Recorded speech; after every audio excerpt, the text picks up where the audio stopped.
cuando se presentaba y se hablaba de la experiencia peruana, un poco lo que uno recogía del resto de comentaristas que tenían una visión un poco más global, era que eran los mismos riesgos que estaban asumiendo el resto de países, ¿no? Con lo cual el mensaje principal era hay que tener calma. Es algo que en todos los países está ocurriendo. No es que mal de muchos consuelo de tontos, pero digamos, la idea es que la situación no es, por lo que pude concluir, dramáticamente más seria en el Perú que en el resto de países, ¿no? Eso es uno de los primeros temas. En segundo lugar era que había que tener en cuenta que había dos fortalezas que tenía la economía peruana. Uno, el Perú, digamos, como atraedor de inversión minera. Uno era la riqueza de sus yacimientos, eso es indiscutible, y otro la situación macroeconómica, ¿no?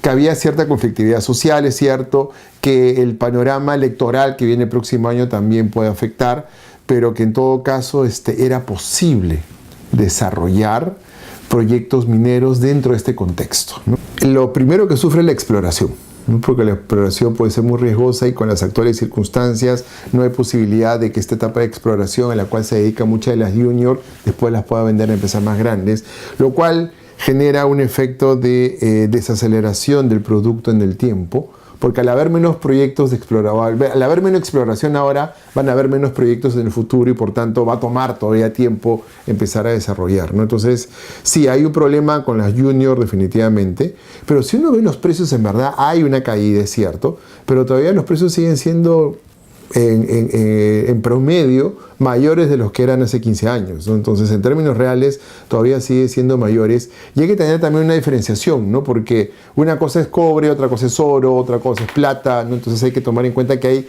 si bien están altamente correlacionados, las dinámicas que tienen los precios son distintas y se pueden abrir pequeñas oportunidades para poder invertir, ¿no? Entonces creo que más bien lo que podría hacerse es generar mejores condiciones para poder atraer más a estas junior, ¿no es cierto?, para que puedan desarrollar esta exploración o el primer avance de los proyectos para después venderse la grande. Hay evidencia anecdótica y una de las cosas que queremos hacer justamente es hacer un seguimiento de qué pasó con esas actas firmadas. Porque al final, si hay un problema, vengo yo, el Estado, viene la empresa, nos sentamos, nos ponemos de acuerdo en muchas cosas y la firmamos. Y supuestamente ahí acabó el proceso, cuando ahí recién empieza. Entonces, ¿qué fue de los compromisos que se asumieron? Los cumplió el Estado, los cumplió la comunidad, los cumplió la empresa. Nadie en verdad ha hecho un seguimiento. Y creo que en estos acuerdos ocurre lo mismo que ocurre con las leyes en el país. Se promueve una ley muy bonita, pero nadie hace que se cumpla, ni nadie hace un seguimiento acerca de eso. Entonces creo que ahí sí nos falta tener una casuística y en verdad ver si es que estos acuerdos a los cuales se llegaron, después hubo un monitoreo, hubo un seguimiento y sobre todo si hubo cumplimiento de los acuerdos, ¿no? Eso creo que es una de las grandes cosas pendientes en donde se debería tratar de tener evidencia mucho más dura. Se está tratando de cambiar, pero creo que hay que ser más agresivo en transmitir el mensaje de que la cosa ha cambiado y hacer verdaderamente que haya un monitoreo y que esto sea público, ¿no? Yo creo que de esa forma esto podría fluir mucho más rápido y generar mayor confianza. Si lo que queremos es generar estos shocks de confianza, lo que tenemos que hacer es justamente hacer mucho más transparente, mucho más abierto, que se conozca y, por ejemplo, permitir que alguna entidad independiente haga un monitoreo y una evaluación de cuánto se cumplió.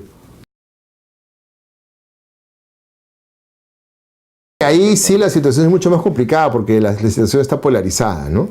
Creo que lo que anunció Southern que se iba y después el hecho de que se iba, después que no se iba, creo que ha mermado un poco su credibilidad, ¿no? Mucha gente o lo puede haber interpretado del lado bueno y se mandó a alguien y lo dijo y después lo desdice, entonces, ¿qué está pasando en la empresa? Otros dicen jugó de manera estratégica, ¿no? A ver que tratando de presionar al Estado para que el Estado intervenga más y en todo caso, por ambas vías, digamos que la imagen de la empresa no ha quedado tan bien, ¿no? Entonces, lo cual eso deteriora bastante. Entonces, yo creo que ahora, si se quiere impulsar este proyecto realmente, el Estado tiene que cumplir un rol mucho más de garante que se cumplan las condiciones, de lo que se acuerde, ¿no? Y tratar de apaciguar y demostrar realmente que no va a tener los efectos negativos que la población cree que va a tener en su zona. Las probabilidades son, después de lo que ocurrió, son menores de las que había antes, creo yo. Pero bueno, ahí ya creo que es un reto para el Estado, que ahora se ha asumido y la ministra ha dicho que sí va y que el Estado va a apoyar, bueno, ahora habrá que ver cómo es que eso se desarrolla. En el corto plazo, las perspectivas no son malas porque ya cuando hay una inversión que está en camino hay un costo hundido fuerte, hay que continuar con eso.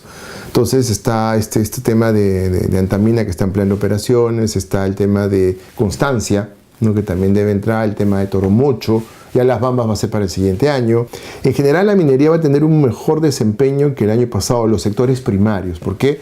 Porque el año pasado al final estuvieron muy mal. Entonces en verdad contra ese piso, digamos, la situación hacia el final del año va a mejorar bastante. Y lo que se espera es que, si bien se dice que el PBI creció en 2.4, pero creció 2.4 el año pasado, y este año se espera que crezca entre 3.5 y 4, ¿no?, buena parte del aumento en el crecimiento va a venir de los sectores primarios. Casi el 90% vendría por la puesta en operación de estos proyectos y porque se empiece a avanzar algunos proyectos de infraestructura. Pero los sectores primarios son los que van a tener el mayor peso. Entonces ahí, en la pesca va a haber un rebote, ¿de acuerdo? Y en la minería también va a haber un rebote menor.